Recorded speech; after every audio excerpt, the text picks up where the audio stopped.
কারো মাথায় যদি 100টা ভূত না চাপে তাহলে রাত 12:30টার সময় কেউ মিষ্টি খাওয়ার জন্য যায় না। আমরা ধামরাইয়ের সেই পাগলা গোশের মালাই চপ খাওয়ার জন্য গেছি, যদিও দোকানদার রাত 11টার সময় দোকান বন্ধ করে চলে গেছে, আর সাইদ তাকে বাইক দিয়ে নিয়ে আসছে। আর উনি অনেক চেষ্টা করার পরে দোকান খুলতে পারছে, কারণ ভিতরে কর্মচারী ছিল।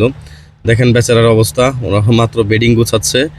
আর এই মালাই চপের কথা কি বলবো, আমরা আসলে এটার ফ্যান, যার কারণে অনেক অনুরোধ করার পরে দাদাকে রাজি করাতে পারছি যে উনি আসার পরে দোকান খুলে দিবে। তো আমাদের 4জন বান্দা মিসিং ছিল, 2 বাইকে ওরা তেলের জন্য গেছে। ওরা আসার আগে আমাদের অলরেডি 2 কেজি মালাই চপ মারা শেষ, আর ওরা আসার পরে আরও 4 কেজি, মোট 6 কেজি। আর এই যে মিষ্টিটা দেখতেছেন, এই মিষ্টিটাও আসলে দারুণ ছিল, কারণ মিষ্টিটা উনি মনে হয় দোকান বন্ধ করার কিছুক্ষণ আগেই বানাই গেছে, মোটামুটি গরম ছিল। দাদা নিজের হাতে পরিবেশন করতেছিল। আজকে আমাদের মালাই চপের ট্রিট দিতেছে সোহাগ।